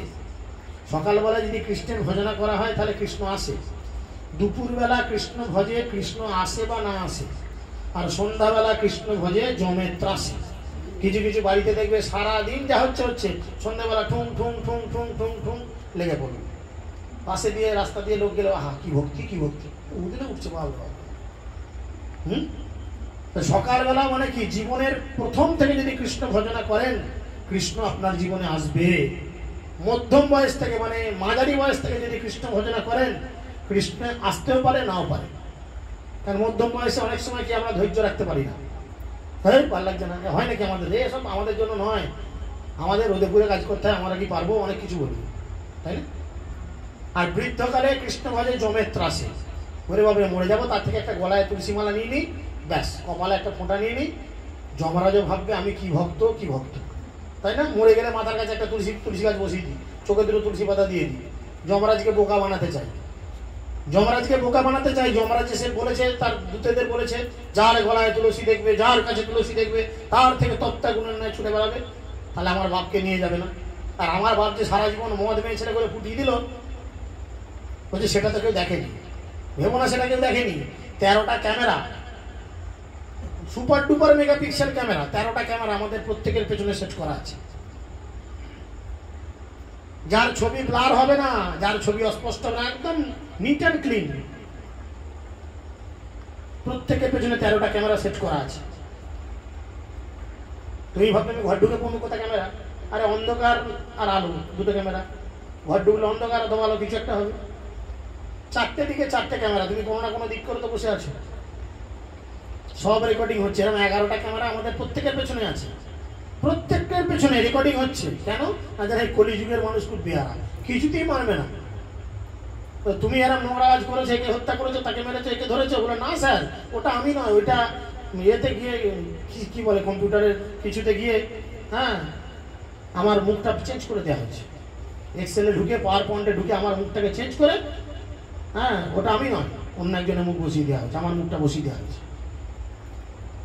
যমরাজ খুব চালাক, ওই জন্য সে 13টা করে ক্যামেরা লাগিয়ে দিয়েছে। তুই বেটা মিথ্যা কথা বলবি, দেখ বড় একটা জায়েন্ট স্ক্রিন লাগিয়ে দেবে, বড় টিভি 100 ইঞ্চি টিভি একটা লাগিয়ে দেবে, সেখানে ছবি উঠবে। আর সাক্ষী দেওয়ার জন্য একজন আছে, সে কে? হৃদয়ের অন্তরস্থ ভগবান। প্রত্যেকের হৃদয় রয়েছে। সর্বস্ব চাহাং হৃদয় সন্নিবিষ্ট মত্ত জ্ঞানং অপহরণ। ভগবান বলছেন আমি প্রতিটা জীবের হৃদয়ে রয়েছে। এবার তুই যাবি কোথা? 36 নম্বর তারিখে, আষাঢ় মাসের 36 নম্বর তারিখে তুই তোর বন্ধুদের নিয়ে দমকা মদ খেয়েছিলি, খেয়ে দুটো মেয়ে ছেলেকে রেপ করেছিলি। না স্যার আমি এসব কিছু করিনি, আমি কত ভালো ছেলে। পিকচার তোলা আছে, দেখ ছবি, মাথাটা নিচু হয়ে যাবে। তারপরে বুদ্ধি খুলবে, কে সাক্ষী, কে প্রমাণ? ভগবান নিজে আছে, আমি দেখেছি, আমি প্রমাণ, আমি তোর হৃদয় আছি, আমি প্রমাণ। যাবি কোথা? হাত দুটো এইভাবে মাথা থাকবে, কি হবে? যাবি কোথা? মাথাটা চুপচাপ নিচু হয়ে যাবে, কারণ সামনে তো একদম পিকচারাইজ প্রমাণ থাকবে আমার প্রত্যেকটা অপরাধে। অপরাধী একসময় তার অপরাধ স্বীকার করতে বাধ্য হয়, স্যার ভুল হয়ে গেছে। তখন আমাদের ওরকম হাত বাঁধা অবস্থায় বলতে হবে যমরাজকে, যমরাজ সত্যি ভুল হয়ে গেছে, পাপ তো তার বাপকেও ছাড়া না। বাবা পাপ করেছো, সংবিধান অনুযায়ী তোমাকে শাস্তি পেতে হবে। তোমার শাস্তি বললে তো গায়ের লোমগুলো দাঁড়িয়ে যাবে ভয়। 28টা নরক ভাগবতমে বর্ণনা আছে, নরকের সংখ্যা শত সহস্র, প্রত্যেকটা পাপের জন্য প্রত্যেকটা আলাদা আলাদা নরক রয়েছে। ওই জন্যই বলছে হরিনাম করে জীব রাজা। হ্যাঁ রাজা জানে টলি চালালেও হরিনাম করে জীব, বাকি সব মিছে, পালাবার পথ নাই, জম আছে পিছে। তুমি যতই করবে চালাকি, পরে বুঝবে জ্বালাকি। ওই জন্যই তিনি বলছেন ভগবানের যদি সেবা করা হয়, সেই সেবা কোনোদিন আমাদের বিফলে যায় না, কোনোদিন বিফলে যায় না। চিন্ময় স্তরে তার হিসাব থাকে এবং যথাসময়ে তা ফলপ্রসূ হয়, যথাসময়ে তা ফলপ্রসূ হয়। চিন্তা করতে পারবেন না, এরকম বহু মানুষের জীবনে রয়েছে। আপনারা সকলেই অম্বরীশ মহারাজের নাম শুনেছেন। অম্বরীশ মহারাজ ছিলেন একজন বড় ভাগবত। অম্বরীশ মহারাজ ছিলেন একজন বড় ভাগবত। তিনি তার ভাইকে কিছুতেই ভক্তি জীবনে আনতে পারে না। তার ভাই মদ্যপান, অবৈধ স্ত্রী সঙ্গ ইত্যাদি ইত্যাদি নোংরা কাজে মেতে রয়েছেন। তিনি নারদ মুনি তার কাছে গিয়ে অনুরোধ করেছেন, নারদ মুনি আপনি আমার ভাইকে একটু কৃপা করে ভক্ত বানিয়ে দেন তো। নারদ মুনি শুদ্ধ বৈষ্ণব, তিনি এসেছেন। অম্বরীশ মহারাজের ভাই মদ্যপান করছেন, নোংরা কাজে লিপ্ত রয়েছেন, তার কাছে গিয়ে জোরাত করে বলছেন হরে কৃষ্ণ, আমি কিছু বলি শোনো। সে মদের ঝোঁকে যাও, এখান থেকে যাও, হরে কৃষ্ণ মরতে এসছে, ভেঙিয়ে বেরোবো জানো। নারদ তো ভয় পালিয়ে এসছে, ভাই কেন আমি ঝগড়া করতে যাই। আবার অম্বরীশ মহারাজ অনুরোধ করেছে, প্রভু আপনি চেষ্টা করুন, নাহলে আমার ভাইটা তো নরকগামী হয়ে যাবে। আবার গেছে, আবার উল্টো পাল্টা কথা বলেছে। নারদ মুনি ভয়ে চলে এসেছেন। অম্বরীশ মহারাজ শেষবারের মতো প্রার্থনা করেছেন। নারদ মুনি গিয়ে এরপর ভাইকে হরে কৃষ্ণ বলেনি, বলো শোনো তোমাকে আমি একটা কথা বলি, তুমি যে আচরণ করছো তুমি তো জানো আমরা একদিন না একদিন মরবো। সে তখন মদের ঝোঁকে বলছে ফুল মস্তে, এখন খাবো না কখন খাবো, ফুল মস্তিতে আছে। কি বলছো বলো? বলো আমি একটা কথা বলছি, তুমি একটু শুনবে? বলো হ্যাঁ বলো। না আমি তোমাকে ছোট্ট একটা উপদেশ দেবো, তুমি সেটা প্রশ্নটা করবে। তুমি একদিন তো মরবেই, মারা গেলে যমরাজের কাছে যাবে। তো যমরাজের কাছে গিয়ে জিজ্ঞেস করবে আচ্ছা যমরাজ, এই যে বৈষ্ণবদের সঙ্গ করা হয় এই সঙ্গে কি লাভ? এই প্রশ্ন অনেকেরও থাকতে পারে। হ্যাঁ আজকে অমুক আমাকে ঘরে তাদের বললো একটু হরে কৃষ্ণ হবে, আমি যে আমার কি লাভ হবে? খামাখাই গেলু হয়তো একটু ফল কুচো, কি আছে লুচি, গরমে ফুলকো ফুলকো লুচি, এই দুটো লুচি খেয়ে চলে এলুম, শুধু এইটার জন্যই ডাকলো, কি খামাখাই কাজ নাই, কম মানে খেয়ে অম্বলে মরল। হ্যাঁ তো অম্বরীশ মহারাজের ভাই এরকম চিন্তা করেছে। সে একদিন না একদিন মারা গেছে। সে একদিন না একদিন মারা গেছে। আর মারা যাওয়ার পর যখন তাকে যমরাজের কাছে নিয়ে যাওয়া হয়েছে, হাত দুটো ধরে তার বিচার হচ্ছে, বাঁধা রয়েছে, তখন বলছে তুমি সারা জীবন যা নোংরা কাজ করেছো, চিত্রগুপ্ত বিচিত্রগুপ্ত দেখো তো, বললো প্রভু এ সারা জীবন যা নোংরা কাজ করেছে, আমাদের মতো যদি 1000টা লোকও দাঁড়িয়ে যায়, এর পাপের হিসেব শেষ হবে না, এত পাপ করেছে। তবে প্রভু একটা ভালো কাজ আছে। বলো ঠিক আছে, কি আছে আর জানতে চাইলো না। তখন তাকে জিজ্ঞেস করছে, আচ্ছা তুমি কিসের ফল আগে ভোগ করবে, ভালো কাজ না খারাপ কাজ? বললো দেখুন সব কাজ ফাজ পরের কথা। তখন নারদ মুনি সেই কথাটা মনে পড়েছে, ওইসব কাজ ফাজ পরে, গুলি মারুন, আমার একটা প্রশ্ন আছে, আগে সেই প্রশ্নটার উত্তর দেন দিকে, তারপর বলবো কিটা ভোগ করবো। কি প্রশ্ন? নারদ মুনি শিখিয়েছিলেন যে বৈষ্ণব সঙ্গ করার ফলে কি লাভ হয়। তিনিও সেইভাবে জিজ্ঞেস করেন, আচ্ছা যমরাজ আপনি বলুন তো, এই বৈষ্ণব সঙ্গ করার ফলে আমাদের কি লাভ হয়? যমরাজ বলছে এ কঠিন প্রশ্ন, এর উত্তর তো আমি ঠিক জানি না, তবে আমার মনে হয় ইন্দ্রদেব, যিনি সমস্ত দেবতাদের রাজা, তিনি নিশ্চয়ই জানবেন, চলো আমরা সেখানে জানি। তাহলে তিনি যমলোকে গেছিলেন, যমলোক থেকে যমরাজ আর উনি দুজন মিলে পাল কি করে পৌঁছে গেল ইন্দ্রলোকে। ইন্দ্রকে একই প্রশ্ন, ইন্দ্রদেব ভগবানের এই ভক্তদের সঙ্গ করলে, বৈষ্ণব সঙ্গ করলে বা সাধু সঙ্গ করলে কি লাভ হয়? ইন্দ্রদেব বলছেন দেখুন এরও সঠিক উত্তর আমি বলতে পারবো না, তবে আমার মনে হয় শিবজি, যিনি পরম বৈষ্ণব, তিনি নিশ্চয়ই জানবেন। তাহলে সেই ইন্দ্রলোক থেকে চলে গেল আবার শিবলোকে।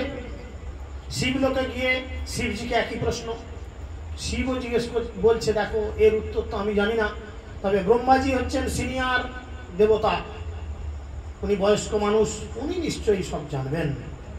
সেই শিবলোক থেকে আবার কেটে গেল ইন্দ্রদেব, শিবজি, যমরাজ আর ওই অম্বরীশ মহারাজের ভাই। সেখান থেকে তারা পৌঁছে গেল ব্রহ্মলোকে, ব্রহ্মাজির কাছে। ব্রহ্মাজিকেও বললো, ব্রহ্মা বললো আমি তো জানি না, এটা খুব কঠিন প্রশ্ন, এর উত্তর একমাত্র দিতে পারে নারায়ণ। ব্রহ্মাজি, যমরাজ, ইন্দ্রদেব, শিবজি, 4 জন প্লাস অম্বরীশ মহারাজের ভাই 5 জন, সবাই মিলে পৌঁছে গেল নারায়ণের লোকে, ওই কুণ্ঠে যেখানে নারায়ণ অবস্থান করছে। সেখানে গিয়ে নারায়ণকে প্রশ্ন করেছে, আচ্ছা নারায়ণ, ইনি অম্বরীশ মহারাজের ভাই, ইনি মৃত্যুর পর যমরাজের কাছে এসেছেন আর এসেই প্রশ্ন করেছেন যে বৈষ্ণব সঙ্গের ফলে কি হয়। তখন নারায়ণ খুব হাসছে। তখন এরা মুখ চাচ্ছে যে কি হলো প্রভু, আমরা কি কিছু ভুল বললাম? বলো না ভুল কিছু বলোনি, তোমরা বুঝতে পারছো না যে বৈষ্ণব সঙ্গের ফলে, কেবলমাত্র একবার বৈষ্ণব সঙ্গের ফলে কি লাভ হয়? বললো কি লাভ হয় প্রভু? না তোমরা এখন কোথায় অবস্থান করছো? না বৈকুণ্ঠে। বৈকুণ্ঠে কি সাধারণ মানুষ যেতে পারে? তখন তিনি বুঝলেন যে কেবলমাত্র জীবনে অনিচ্ছা সত্ত্বেও মদ খেতে খেতে, নোংরা আচরণ করতে করতে নারদ মুনির সঙ্গ করেছিলেন একবার শুধু, তার ফলে এরম লাভ। তাহলে যদি আমরা সারা জীবন বৈষ্ণব সঙ্গ করি, কৃষ্ণ কথা আলোচনা করি, ভক্ত সঙ্গে জীবনযাপন করি, তাহলে আমাদের কি গতি হবে? কি গতি হবে? এটা যে যার কাছে বিচার্য বিষয়, এটা যে যার বিচার্য বিষয়। শুধু সেখানে যাব না, ভগবানের অন্তরঙ্গ সেবায় আমরা নিজেদেরকে প্রবেশ করাতে পারবো। সেই জন্যই তিনি বলছেন যে সেই সম্বন্ধে ভগবদ্গীতায় 2:40 বলা হয়েছে, স্বল্পস্য ধর্মস্য ত্রায়তে মহত ভয়াৎ। ভগবানের সেবা কখনো বিফলে যায় না এবং সেই পথে অল্প অগ্রসর হলেও তা মহা ভয় থেকে রক্ষা করে। আমাদের জীবনে সব থেকে বড় ভয় কি? যদি বিজেপি জিতে যায়, মহাভয়। যে লঙ্কায় যাবে সেই তো রাবণ হবে ভাই, কিছু করার নেই। সে দিদি যাক, দাদাই যাক, বৌদি যাক আর যেই যাক। হয়তো আমি ব্যক্তিগতভাবে কোনো পার্টিকে সাপোর্ট করছি মনে হবে, কিন্তু তা নয়, যে লঙ্কায় যাবে সেই রাবণ হবে, কিচ্ছু করার নেই। এটা জগতের নিয়ম, তাই না? এই জগতের সব থেকে বড় ভয় আমাদের কি বলুন তো? সেটা হচ্ছে মৃত্যু ভয়। 4 তারিখে রেজাল্ট কি হবে সেই ভয় নয়, প্রকৃত ভয় হচ্ছে মৃত্যু ভয়। যদি মরে যায়, তাই না? এই ভয় হচ্ছে মৃত্যু ভয়। বলছে ভগবানের সেবা করলে ধীরে ধীরে এই মৃত্যু ভয় থেকে তোমাকে রক্ষা করা যাবে, তুমি রক্ষা পাবে। কিভাবে রক্ষা পাবে? মরবো না আমরা মরবো না, তাহলে বেঁচে থাকবো সারা জীবন? হ্যাঁ মরবো, কিন্তু কিভাবে মৃত্যুকে জয় করব? না আমরা জানবো কি? না আমরা সেই সিস্টেমটা জানবো। আমরা সেই সিস্টেমটা জানবো, যে সিস্টেমটা অনুযায়ী চললে, আমাদের জীবন যাপন করলে কি হবে? না অন্তকালে কৃষ্ণকে স্মরণ হবে, জীবনের অন্তিমে কৃষ্ণকে স্মরণ হবে, এবং কৃষ্ণকে স্মরণ হলে আর যমালয়ে যমরাজের কাছে গিয়ে বিচার করতে হবে না। আমাদের বিচার করার জন্য ভগবান স্বয়ং থাকবেন। সেই রাস্তা ভালো না যমরাজের কাছে গিয়ে উলঙ্গ অবস্থায় হাতে দড়ি ফড়ি বেড়ে আপনাকে টানাটানি করতে করতে চাপকাতে বিচার করবে, সেই পথ অবলম্বন করা ভালো। এটা যে যার নিজের ব্যক্তিগত বিষয়। আমি ঠ্যাঙানি খাবো, উলঙ্গ অবস্থায় হাত পা বাঁধা থাকবে, আমার চরিত্র নিয়ে, আমার ক্যারেক্টার নিয়ে বিশ্লেষণ হবে, এই জায়গায় আমি যাব না। আমি এমন এক জায়গায় যাব যেখানে আর আমার পূর্বকৃত খারাপ ভালো কাজের জন্য কোনো বিচার হবে না। শুধু তিনি বলবেন, তুই এসেছিস, চলে কাজে লেগে পড়, আর কিচ্ছু বলবে না। তুমি খারাপ করলে কি ভালো করবে কি? না সারা জীবন আমি কৃষ্ণ কথা প্রচার করেছি, সারা জীবন আমি হরিনাম করেছি, ভগবানকে ভোগ লাগিয়ে প্রসাদ পেয়েছি, নিজের সিস্টেম অনুযায়ী জীবনযাপন করেছি, তাহলে আমার পূর্বকৃত অপরাধগুলো সব ক্ষমা হয়ে যাবে ভগবানের সেবা করার ফলে। ওই জন্য এই জগতের সবচাইতে অধপতিত মানুষদের চৈতন্য মহাপ্রভু সবচাইতে শক্তিশালী ভগবতীয় পন্থা প্রদান করে গেছেন, এবং চৈতন্য মহাপ্রভুর কৃপায় যিনি তা গ্রহণ করেন, তিনি তৎক্ষণাৎ চিন্ময় স্তরে উন্নীত হন। মহাপ্রভু এই জগতের সব থেকে ভালো জিনিস দিয়ে গেছেন কি? গোলকের প্রেমধন হরিনাম সংকীর্তন তিনি দিয়ে গেছেন। তিনি বলেছেন এই থেকেই সর্বসিদ্ধি হবে, এই হরিনাম করলেই সবকিছু আমাদের জীবনে লাভ হবে, তাই না? আর যদি আমরা তা না করে উঠতে পারি তাহলে কিছু করার নেই। হরের নামই বা কেবলম কলো নাস্তেব্য গতির অন্যথা। তাই জন্যই কৃষ্ণ ভাবনামৃত আন্দোলনের ভক্তদের অবশ্যই চৈতন্য মহাপ্রভুর কৃপা লাভ করতে হবে, তাহলে ভগবত ভক্তি অচিরেই সার্থক হবে। আর মহাপ্রভুর কৃপা লাভ করা যায় কিভাবে? দুই হাত তুলে উচ্চ ঈশ্বরে মহাপ্রভুর সামনে বলতে হয়, হরে কৃষ্ণ কৃষ্ণ কৃষ্ণ হরে হরে, হরে রাম রাম রাম হরে হরে। আর হচ্ছে বৈষ্ণব সেবা, তাই না? সংসার জিনিতে আর কোনো বস্তু নাই, তাহলে কি হবে? মহারাজ প্রতাপরুদ্রের মতো আমরাও ভগবানের কৃপা করুণা লাভ করতে পারবো। তো সেই জন্য তাকে ভগবত ধামে ফিরে যাওয়ার যোগ্য পাত্র বলে বিবেচনা করেছিলেন। মহারাজ প্রতাপরুদ্র চৈতন্য মহাপ্রভুর সঙ্গে সাক্ষাৎ করার সুযোগ হয়নি, কিন্তু তাকে জগন্নাথের রথযাত্রায় পথে ঝাঁট দিতে দেখে মহাপ্রভু তার প্রতি প্রসন্ন হয়েছিল। ভগবানের সেবা নিজেকে দিনহীন ভাবে করতে হবে। আমি খুন্তি ধরেছি, মেজাজটা এমন ঘরে বইয়ের সঙ্গে ঝগড়া করে এসেছি, ঘরে বইয়ের সঙ্গে বিশাল ঝগড়া হয়েছে আমার। এবারে আমি রান্না করতে গেছি, রান্নাটা কেমন হবে? এই ধরো কালকে আমি আমার বইয়ের সঙ্গে ঝগড়া করেছে, তোমাদের এখন আলু পোস্ত রান্না করবো, কি হবে? পোস্তটা খেতে পারবে তো? যত রং থাকবে দেবো, লঙ্কা গুঁড়ো ঢেলে খেয়ে মোর সব, রান্না বইয়ের সঙ্গে ঝগড়া করে এসেছি, তাই না? তো সেই রকম মেন্টালিটি নিয়ে যদি আমি কাজ করি, ভগবানের সেবা করি, ভগবানের রান্না করি, ভগবানের সেবায় অংশগ্রহণ করি, তাহলে কি হবে? অপরাধ হবে, তাই না? তাহলে আমার ব্যক্তিগত সমস্যা যাই থাকতে পারে, আমি বইয়ের সঙ্গে ঝগড়া করতে পারি, মারপিট করতে পারি, দাঙ্গা করতে পারি, যাই কিছু করি, কিন্তু ভগবানের সেবার ক্ষেত্রে আমাকে সেই পবিত্রতা এবং সেই সুচিতা এবং সেই রকম অনুভূতি নিয়ে কাজ করতে হবে, যাতে কেউ বুঝতে না পারে যে আমার কোনো সমস্যা হয়েছে। কিছু বোঝা গেল? এই হচ্ছে বিষয়, এইটা হচ্ছে বিষয়। আমি রান্না করতে পারি বলে লেগে পড়লাম, আমি সেবা করতে পারি বলে লেগে পড়লাম, তা নয়। নিজের মানসিকতাটাকেও খুব শুদ্ধতার সঙ্গে রাখতে হবে ভগবানের সেবা করার জন্য। হতে পারে সমস্যা, এই জগৎটা তো সমস্যারই জগৎ, এখানে তো সমস্যা হবেই। সমস্যা হবে না? সমস্যার জায়গায় সমস্যা না যদি ভালো হয়, তাহলে তো জগৎটার নামই উল্টো হয়ে যাবে।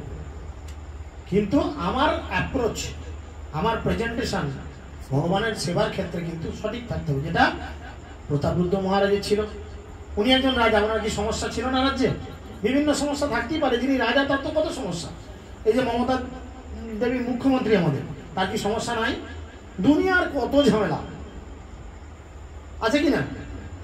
তার মধ্যে থেকেও তিনি যখন মাইক নিয়ে কিছু বলেন মানুষের উদ্দেশ্যে, তাহলে কি সেই সমস্যার কথা মাথায় চিন্তা করে রেগে মেগে বলবেন আমি সবাইকে 1000 টাকা দেবো না? রেগে যা করবে, কিন্তু তাকে সেইভাবে প্রেজেন্টেশন করতে হবে। তো আমরা ভক্তি জীবনে আসলে আমাদের এই শিক্ষাগুলো আগে প্রয়োজন, নাহলে কি হবে, শুধু সেবা করাই হবে, লাভের লাভ হবে না কিছু, ঘটিবে জঞ্জাল। তো সেই জন্য মহারাজ প্রতাপরুদ্রকে চৈতন্য মহাপ্রভু সাক্ষাৎ করার সুযোগ, কিন্তু তার জগন্নাথের ঝাঁটিতে দেখে তিনি কি প্রসন্ন হয়েছিলেন। বৈষ্ণব বেশে মহারাজ প্রতাপরুদ্র যখন মহাপ্রভুর সেবা করেছিলেন, তখন তিনি তাকে তার পরিচয় পর্যন্ত জিজ্ঞাসা করেননি। মহাপ্রভু এত কৃপাময়, এত দয়াময়, তিনি কাউকে কিছু জিজ্ঞেস করবেন না। হ্যাঁ রে, তুই কাঁদে কুলে মুচি সাঁওতাল ডোম দুলে বাগদি কোন যাবে, মহাপ্রভু কোনো প্রশ্ন করেন না।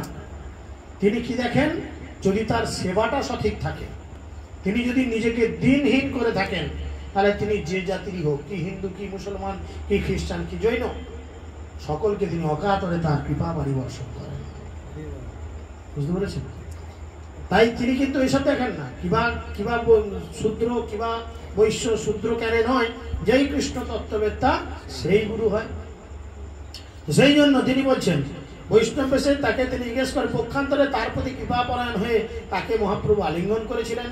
ছিল কৃষ্ণদাস কবিরাজ গোস্বামী দেখতে চেয়েছেন, যে দেখাতে চেয়েছেন যে মহারাজ প্রতাপরুদ্রের প্রতি চৈতন্য মহাপ্রভুর কৃপার তুলনা হয় না।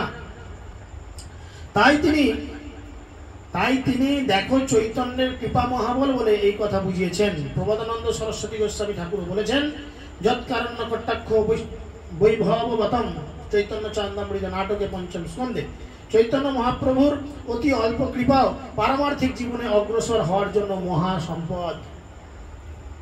নিত্যানন্দ প্রভু বা মহাপ্রভু, এই যে দুজনের সামান্য একটু কৃপা আমাদের ভক্তি জীবনে অগ্রসর হওয়ার জন্য বিশাল একটা সম্পদ, আমরা এগিয়ে যেতে পারবো। যাকে দর্শন করলে কি হয়, হৃদয়ে প্রেম আসে, আসে না? গৌরনীতাকে দর্শন করলে হৃদয়ে প্রেম আসে, মনে মনে কেউ ভালোবেসে চিন্তা করবে। মালা পরানোর দরকার নেই, মালা কিনে দেওয়ারও দরকার নেই, ফুলের অনেক দাম। তুমি মনে মনে সব থেকে সেরা ফুল, আমরা এটা চিন্তা করতেই পারি, মানসিকতা আমাদের এরকম হতে পারে যে আমি প্রত্যেক দিন গৌরনীতাইকে সুন্দর ফুলের মালা পরাবো। হয়তো আমার অর্থ নেই, কিন্তু মনটা তো আছে। আমি মনে মনে কি করতে পারি, পৃথিবীর সব থেকে শ্রেষ্ঠ ফুলগুলোকে চয়ন করতে পারি, সেগুলোকে একসঙ্গে মালা গেঁথে মনে মনে আমি গৌরনীতার গলায় পরাতে পারি। তো গৌরনীতা এর ফলেও আমাদের কৃপা বাড়ি বর্ষণ করেন। আমি মনে মনে চিন্তা করতে পারি, আমি সব থেকে সুন্দর বাজারের সব থেকে সেরা সবজিটা কিনে আজকে গৌরনীতার জন্য ভোগ লাগাচ্ছি, মনে মনে চিন্তা করি। এরকম অনেক ঘটনা মহাপ্রভুর পারিষদ বর্গের সঙ্গে হয়েছে। ঘুমের মধ্যে ভগবানের পায়েস রান্না করছেন, নামটা ভুলে গেছি, মনে পড়ছে।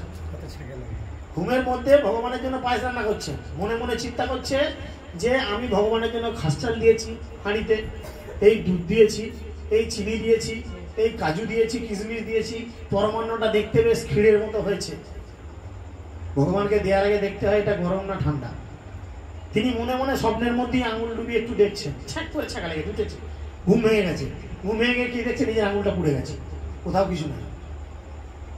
ভগবান স্বপ্নের মধ্যে দিয়েও তার কৃপা গ্রহণ করেন। আর দেবদেবীদের চিন্তা করুন, ডাইরেক্ট না দিলে অভিশাপ দেবে, পেছনে আমল লাগবে, সাক্ষর নিয়ে ঝামেলা শেষ থাকবে না। হ্যাঁ বলবে যদি ঝামেলা করলে সাপ ছেড়ে দেবো, কার্বলিক অ্যাসিড নিয়ে ঘুরতে হবে। কিন্তু ভগবানকে তুমি মনে মনে কিছু দাও, ভগবান সেটাতেও গ্রহণ করেন। কেন না, ভগবানকে বলা হয় কি, এই জন্য কি বলা হয়, ভগবান হচ্ছেন ভাবাগ্রাহী জনার্দন। তোমার ভাবটুকু নেবে, তোমার পয়সা নাই, তুমি মনে মনে ভাবলে আমার বাড়িতে গৌরনীতা এসেছে, আমি কত কি তরকারি রান্না করে খাইয়েছি। গৌরনীতাই দেখবে বসে বসে ঢেকুর তুলছে, তোমার ঘরে খেয়ে ঢেকুর তুলছে। হয় এগুলো যদি হৃদয় দিয়ে ভগবানের সেবা করা হয়। কিন্তু মনের মধ্যে শয়তানি থাকলে কি আর এগুলো হবে? মনের মধ্যে শয়তানি রাখলে এগুলো হবে না, তাই না? ওই জন্যই নিজেকে খুব পবিত্রকরণ করতে হবে। এর জন্য লেখাপড়া খুব জানার প্রয়োজন নেই, শুধু মানসিকতাটাকে একটু পরিবর্তন করতে হবে। তো সেই জন্য তিনি বলছেন, চৈতন্য মহাপ্রভুর কৃপা লাভ করে শ্রী রূপ গোস্বামী বলেছিলেন, চৈতন্য মহাপ্রভুকে নাম দিয়েছিলেন, যেটা আমরা বলি, কি বলি, নম মহাবদন্যায় কৃষ্ণ প্রেম প্রদায়তে কৃষ্ণায় কৃষ্ণ চৈতন্য নামনে গৌরতিষে নম। অর্থাৎ কৃষ্ণ প্রেম প্রদাতা মহাবদন্য, বদান্য মানে হচ্ছে মহাদানী শ্রী চৈতন্য, শ্রীকৃষ্ণ চৈতন্য মহাপ্রভুকে আমি প্রণতি নিবেদন করি। তিনি শ্রীকৃষ্ণ এবং এখন গৌরাঙ্গ রূপে প্রকাশিত হয়েছে, তিনি স্বয়ং কৃষ্ণ। তিনি গৌরাঙ্গ রূপে প্রকাশিত হয়েছেন। শ্রী লোচন দাস ঠাকুরও গেয়েছেন কি, পরম করুণ পুহু দুইজন নিতাই গৌরচন্দ্র, তিনি কীর্তনে বলেছেন।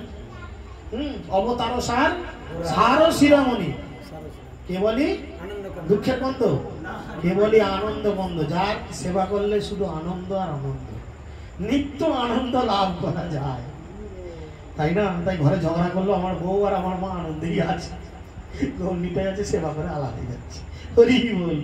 সেই জন্য বলছেন, তিনি বলছেন ব্রজেন্দ্র নন্দন যেই শচীসূত হইল সেই বলরাম হইল নিতাই, দীনহীন যত ছিল হরিনামে উদ্ধারিল তার সাক্ষী। কলিযুগের সমস্ত অধপতিত জীবদের উদ্ধার করার জন্য মহাপ্রভু অবতীর্ণ হয়েছে। তিনি ভগবত ধামে ফিরে যাওয়ার জন্য কৃষ্ণ ভক্তদের কর্তব্য হচ্ছে নিরন্তর চৈতন্য মহাপ্রভুর নাম কীর্তন করা। প্রভু বলে কে তুমি করিলা মরে হিত, আচম্বিত অসিপিয়া কৃষ্ণ লীলা অমৃত। মহাপ্রভু বলছেন তুমি কে, চিনতে পারছে না, রাজা উল্টো পাল্টা সেজে গেছে। তুমি কে, আমার এত উপকার করলে, হঠাৎ করে এখানে এসে তুমি আমাকে কৃষ্ণ লীলামৃত রস আস্বাদন করলে। রাজা কহে আমি তোমার দাসের অনুদাস। আমাদের চিন্তা ভাবনা এরকম হওয়া দরকার, শুধু দাস বললে হবে না। মানুষের প্রকৃত পরিচয় শুধু ভগবানের নিত্য দাস বললে হবে না, আমরা আছি ভগবানের দাসের দাসের দাসের দাসের দাস। তিনি বললেন কি, রাজা কহে আমি তোমার দাসের অনুদাস, ভৃত্যের ভৃত্য করো এই মোর আস।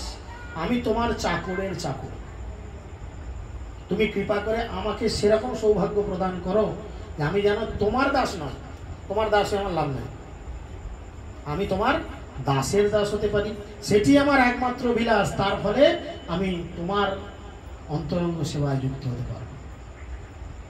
আমরা দক্ষিণের সেই কাহিনী মনে পড়ে, কাঞ্চিপুরের রাজা কাঞ্চিপূর্ণা, তিনি বরদাদেব ভগবান, বিষ্ণুর এক রূপ বরদাদেব ভগবান। তিনি অগ্নি থেকে উৎপাদিত হয়েছিলেন, তাই তার শরীরে বড্ড গরম করতো, জ্বালা করতো। তাই প্রত্যেক দিন সন্ধ্যার পর সেই দেশের রাজা, কাঞ্চিপুরের রাজা কাঞ্চিপূর্ণা, প্রত্যেক দিন সন্ধ্যেবেলায় যে, তখন তার কারেন্টের পাখা ছিল না, হাওয়া করতেন, তাল পাতার পাখা নিয়ে সারা রাত ভগবানকে হাওয়া করতেন। এত ভালো ভক্ত ছিল, শুধু হাওয়া করতেন না, তিনি ভগবানের সঙ্গে গল্পও করতেন, কথাও বলতেন। কি গো ভগবান, আজকে সব খাবার দাবার ঠিকঠাক ছিল তো, তেল লঙ্কা ঝাল বেশি হয়নি তো, পেটে লাগেনি তো, বদহজম গ্যাস অম্বল কিছু হয়নি তো, সব ভক্তদের কৃপা করেছো তো, ইত্যাদি ইত্যাদি বিভিন্ন কথা দুজনে হতো সারা রাত। আবার ভোরবেলা চলে আসতো, দিনে রাজ্য শাসন করতো, রাত্রিরে গিয়ে কি করতো, ভগবানের সেবা করতো। প্রত্যেক দিন রাজা, কাঞ্চিপুরের রাজা কাঞ্চিপূর্ণা, একদিন তিনি সন্ধ্যাবেলা আসতে যাচ্ছেন, তার একজন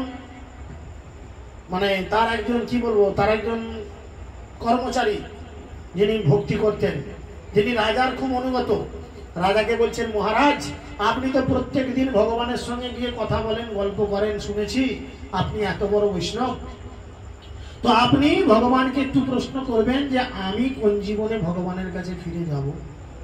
বলে ঠিক আছে, জেনে আসবে, জেনে থেকে কাল বলবো। দিয়ে সেদিনে চলে এসছে। রাজা কাঞ্চিপূর্ণা আজকে হাওয়া করছেন, বিভিন্ন গল্প করতে করতে তিনি ভুলে গেছেন ওই তার সেবকের প্রশ্নটা করতে। হঠাৎ ভোরবেলা ঘর যাওয়ার সময় মনে পড়েছে, এই রে আমাকে তো বলেছিল যে ও কবে ভগবানের কাছে ফিরে যাবে। তখন তিনি জিজ্ঞেস করছে, হে মহারাজ, আমার একজন ভালো ভক্ত, সে আমার খুব অনুগত, আমার খুব কথা শুনে চলে, আমি যা বলি তা করে। সে আমাকে জিজ্ঞেস করেছে, আপনার কাছে জানতে চেয়েছে যে সে কোন জীবনে ভগবানের কাছে ফিরে যাবে। তখন বড়দাদের ভগবান বলছেন, তোমার এই ভক্তকে বলো সে যেন চিন্তা না করে, সে এই জীবনেই আমার কাছে ফিরে আসে। শুনে তার খুব আনন্দ হয়েছে। তখন মনে মনে ইচ্ছে যাচ্ছে, এবার নিজেরটা একটু জিজ্ঞেস করি, বলছে মহারাজ এই ভগবান, আমি তো তোমাকে প্রত্যেক দিন হাওয়া করি, গল্প করি, আমি এই জীবনে ফিরে যাব তো? তখন বড়দাদের ভগবান বলছেন, না না, তুমি এই জীবনে ফিরে যেতে পারবে না, তোমার আমার কাছে আসতে আরো কয়েকটা জীবন লাগবে। বলো কেন? আমি এত বড় ভক্ত, তোমার সেবা করি, তোমাকে পাকা করে হাওয়া করি, তোমার সঙ্গে গল্প করি, তার তো কোনো যোগ্যতাই নেই।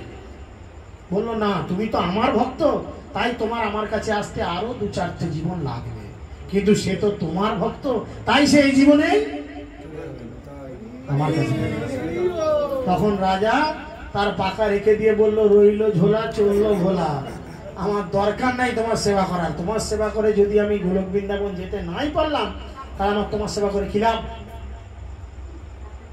তিনি সেখান থেকে চলে গেলেন আরো দক্ষিণে। সেখানে মহাপূর্ণা নামে একজন বড় জমিদার ছিলেন।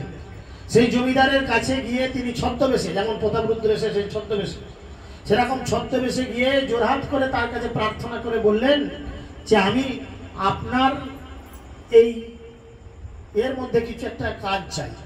বললো দেখো আমার তো দরবারে কোনো কাজ ফাঁকা নাই, তবে হ্যাঁ আমার গোয়ালে একটা কাজ ফাঁকা আছে, তুমি কি এসব গোবর ফোবর ঘেটে কাজ করতে পারবে? চিনতে পারেনি যে কাঞ্চিপুরের রাজা এরকম ছদ্মবেশে এসেছে। মহাপূর্ণ একজন বড় ভাগবত ভক্ত। বললো হ্যাঁ পারবো। বললো তাহলে লেগে পড়ো। সে লেগে পড়েছে কাজ করতে। সারাদিন গোমাতার সেবা করে, আর সন্ধ্যা হলে যখন চতুর্দিক অন্ধকার হয়ে যায় তিনি স্নান আদি সেরে তিলক করে গীতা ভাগবত নিয়ে বসেন প্রত্যেক দিন। হঠাৎ করে একদিন এরকম বৃষ্টি হয়েছে, গরু ফরু তুলতে গিয়ে তার কাপড় চোপড় সব ভিজে গেছে। এখন সেই জমিদার মহাপূর্ণা চিন্তা করছে, আরে আমি তো জানি ওর একটা মাত্র শাড়ি, একটা মাত্র কাপড়, আর তো কোনো কাপড় নেই, তো ও তো সব কাপড় চোপড় ভিজিয়ে ফেলেছে বৃষ্টিতে, তাহলে তো ও আজকে ভিজে কাপড় জামাতেই রয়েছে, তাহলে তো কষ্ট হচ্ছে। বলে জমিদার মহাপূর্ণা এই চিন্তা করে দু একটা শুকনো কাপড় নিয়ে গিয়ে তার গোয়াল চালায় গেছে। গিয়ে দেখছেন আরে আমি কাকে আমার দরজায় রেখেছি চাকর হিসাবে, এ তো কোনো সাধারণ নয়, এ তো সেই বিখ্যাত কাঞ্চিপুরের রাজা কাঞ্চিপূর্ণা, যিনি স্বয়ং ভগবানকে পাখার বাতাস করেন এবং ভগবানের সঙ্গে গল্প করেন, আমি তাকে আমার চাকর রেখেছি। দেখে চমকে গিয়ে তিনি কাপড় চোপড় হাত থেকে পড়ে গিয়ে তার চরণে দণ্ডবত প্রণাম করে শুয়ে বলছে, প্রভু আমার অপরাধ মার্জনা করুন, আমি তো আপনাকে চিনতে পারিনি, আপনি কাঞ্চিপুরের রাজা কাঞ্চিপূর্ণা, আপনাকে আমি আমার গোয়ালের একজন কর্মচারী হিসেবে রেখেছি, এ আমার স্ত্রী স্পর্ধা, না না প্রভু এ হতে পারে না। তাহলে চাকরিটা গেল। এবার কাঞ্চিপূর্ণা দেশে ফিরছে, মন খারাপ, এই চাকরিটাও চলে গেল। এসে বরদা দেবের কাছে আবার বলছেন, আমি যে ভালো চাকরি বাকরি করি তোমার সহ্য হচ্ছে না? না হ্যাঁ, একটা চাকরি করতে গেলাম ভক্তের সেবা করার জন্য, যাতে আমি এই জীবনেই তোমার কাছে ফিরে যাই, তুমি সেটাও সহ্য করলে না, আমাকে এরম করে বাদ করে দিলে। তখন বরদাদেব ভগবান বলল, রাজা তোমার যাওয়ার টিকিটটা এতদিনে কনফার্ম হয়েছে, কেন না তুমি ভক্তের সেবা করেছো, ছাড়িয়া বৈষ্ণব সেবা নিস্তার পাইয়াছে। তুমি ভক্তের সেবা করেছো, আর ভক্তের সেবা করার ফলে তোমার যে টিকিটটা কনফার্ম থাকেনি, ওয়েটিং লিস্টে ছিল, সেই টিকিটটা এখন কনফার্ম হয়ে গেছে, একদম লোয়ার বার্থ, নিচে সিট, আরামে ঠাই ঝুলিয়ে যাবে, তাই না? তাই চিন্তা করে দেখুন, তাই তিনি বলছেন, রাজা কহে আমি তোমার দাসেরও দাস, ভৃত্যের ভৃত্য করো এই মোরাস। তবে মহাপ্রভু তারে ঐশ্বর্য দেখাইল, কারা হোক না কহিবে এই নির্বোধ করিল। তখন চৈতন্য মহাপ্রভু তার কথায় খুব খুশি হলেন এবং সন্তুষ্ট হয়ে তার মহাপ্রভুর যে পরম ঐশ্বর্য তিনি রাজাকে দেখালেন এবং বললেন, এই কথা তুমি কাউকে বলবে না। তোমাকে কি দেখালাম? রাজা হেন জ্ঞান কভু না কইল প্রকাশ, অন্তরে সকল জানেন বাহিরে উদাস। তাকে যে মহারাজ প্রতাপরুদ্র বলে তিনি চিনতে পেরেছেন, তা তিনি বাইরে প্রকাশ করলেন না, অন্তরেতে তিনি সব কিছু জানতেন, কিন্তু বাইরে তিনি সেইভাবে প্রকাশ করলেন না, চুপচাপ থাকলেন, কারুর কাছে কোনো রকম প্রকাশ করলেন না যে আমি অমুক। প্রতাপরুদ্রের ভাগ্য দেখি ভক্তগণে, রাজারে প্রশংসা সবে আনন্দিত মনে। মহারাজ প্রতাপরুদ্রকে এইভাবে সেই চৈতন্য মহাপ্রভুর বিশেষ কৃপা লাভ করতে দেখে সমস্ত ভক্তরা রাজার সৌভাগ্যের জন্য প্রশংসা করতে লাগলেন। এত রাজার সৌভাগ্য দেখল। এই সৌভাগ্য রাজা কিভাবে পেল? বলছে এটাই হচ্ছে বৈষ্ণবের চরিত্রের বৈশিষ্ট্য। কাউকে চৈতন্য মহাপ্রভুর বিশেষ কৃপা লাভ করতে দেখলে বৈষ্ণব তার প্রতি ঈর্ষাপরায়ণ হয় না।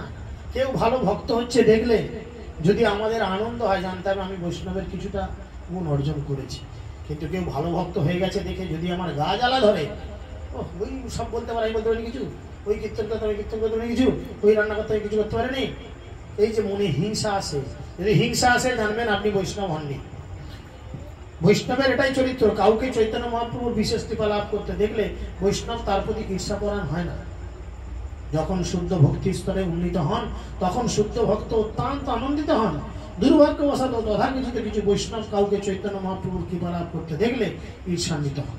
আপনি তিলক টেনে একটা মুসলিম পাড়ার ভেতর দিয়ে হেঁটে যান, কেউ আপনাকে টোন মারবে না, কেউ টোন মারবে না, মুসলিমরা কেউ টোন মারবে না। কিন্তু আপনি তিলক পরে একটা আমাদের হিন্দু পাড়ার ভেতর দিয়ে হেঁটে যান, ও কৃষ্ণর বউ বৈষ্ণব হয়ে গেছে, মাতাজি হয়েছে, মাতাজি বলবেন। এটা হচ্ছে আমাদের অধঃপতনের কারণ, হিন্দুদের অধঃপতনের কারণ এইটা। মহিলাদের কপালে যদি তিলক থাকে এটা বিশাল প্রোটেকশন। আপনি অপূর্ব সুন্দরী দেখতে, এটা আমার জীবনের ব্যক্তিগত অভিজ্ঞতা থেকে বলছি। আমাদেরই কোনো এক ভক্তের 2 কন্যা ছিল, দুজনে একদম লক্ষ্মী সরস্বতীর মতো দেখতে। তারা তাদের বাড়ি প্রচারে গেছি, একদিন সেই 2টি কন্যা আমাকে এসে বলছে, প্রভু এই আরামবাগ বাস স্ট্যান্ডে আমরা যখন কলেজে পড়তে যাই নামি না, ছেলেরা খুব টোন টিটকারি মারে, এর থেকে কী করে বাঁচা যায়? আপনি তো একদিন বাস স্ট্যান্ডের ওখানে খুব মস্তানি মারাতেন শুনেছি, তাহলে কী করে কী হবে? বলছি দেখ, ওসব মস্তানি দেখিয়ে সব কিছু হয় না, তোরা এক কাজ কর, কাল থেকে কলেজে যাবি, কপালে তিলক কর আর হাতে জপের ব্যাগ নিয়ে হরিনাম করতে করতে যা। ঠিক আছে, সেইভাবেই তারা যাচ্ছে। আবার 15 দিন পর যখন তাদের বাড়ি গেছি, যেতেই আমার কাছে ছুটে এসছে দুজন, প্রভু আপনার টোটকা দারুণ কাজ হয়েছে। কেন না, এখন ওরা কি বলে জানেন, আমরা গাড়ি থেকে নেয় জপের মারার কপালে তিলক নিয়ে যখন হরে কৃষ্ণ করতে করতে হেঁটে যাই, আমাদের দেখার টোন টিটকারি মানে না, কি ফিগার, কি এই হেনতানো শীষ না, দেখলেই বলে হরে কৃষ্ণ নিতাই গৌর প্রেমানন্দ। তো দেখুন, মহিলাদের এটা একটা বিশাল প্রোটেকশন, ভগবান কৃপা করে প্রোটেকশন দেয়, তাই না? হরে কৃষ্ণ করে, এদের কাছে যে কি করবো, ওরা কি আর এই সব জীবন বুঝবে? ওরা শুধু হরে কৃষ্ণ আর হরে কৃষ্ণ। আপনি বুঝেন কি বুঝেন না দেখানোর দরকার নেই, আপনার পেছন পেকেছে কি না পেকেছে দেখানোর দরকার নেই। আপনি কপালে তিলক টেনে যান, অন্তত রাস্তাঘাটে অনেক প্রোটেকশন হবে, তাই না? মানুষ দেখলে আপনাকে সম্মান করবে, এরা হরিনাম করে, এটা একটা প্রোটেকশন বিষয়। তাই সেইভাবে যেতে হবে। সেই জন্য কি করা দরকার, যে সে কথা প্রতিটা বৈষ্ণবী জানেন, কিন্তু কিছু ঈর্ষা বলার মানুষ সারা পৃথিবী জুড়ে কৃষ্ণ ভবনামৃত আন্দোলনের প্রচারকে সহ্য করতে পারে না। সকাল থেকে সন্ধ্যে 3 দিন 4 দিন ধরে উদয়স্ত নাম হবে, আর সেই নাম অপরাধ ধাম অপরাধ করে যাবে, তাই না? तुम तो ठहर परदेसी साथ क्या निभाओगे, এই সুরে গান হবে, হরে কৃষ্ণ এটা হচ্ছে 8 নাম্বার নাম অপরাধ, হচ্ছে না? যেখানে হরিনাম চলছে, উদয়স্ত নাম চলছে,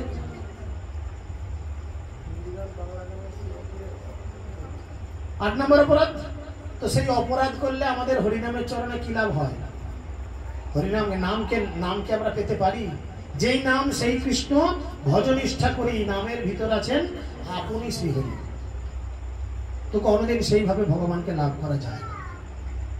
ভগবানকে লাভ করার জন্য নাম অপরাধ ধাম অপরাধ সম্পর্কে আমাদের খুব কনসাস হতে হবে। দণ্ডবত করি রাজা বাহিরে চলিলা, জোর হস্ত করি সব ভক্ত বন্দিরা। যখন রাজা মহাপ্রভুর কৃপা পেয়ে তার সারা শরীর রোমাঞ্চিত হচ্ছে, তিনি বেরিয়ে যাচ্ছেন, তখন সমস্ত ভক্তদের ঢোকার আগে কে জোরাত করেছিল? রাজা ভক্তদের জোরাত করে ঢুকেছিল। এখন রাজা বেরিয়ে যাচ্ছে, মহাপ্রভুর কৃপা পেয়ে সমস্ত ভক্তরা জোরাত করে রাজাকে প্রণাম নিবেদন করছেন। মধ্যাহ্ন করিলা প্রভু লইয়া ভক্তগণ, বাণীনাথ প্রসাদ লইয়া কইল আগমন। দুপুর হয়ে এসছে, এরপরে প্রসাদ হাজির। এখন কি খাবার দাবার জগন্নাথকে নিবেদন করে মহাপ্রভুর কাছে আসলো, এই কথা আমরা আগামীকাল যেখানে নামক রয়েছে জানতে পারবো কি তরকারি হয়েছে। তো যদি আপনারা সেই সব তরকারির নাম শুনতে চান, মনে মনে আস্বাদন করতে চান, তাহলে আগামীকাল ধুলেপুরে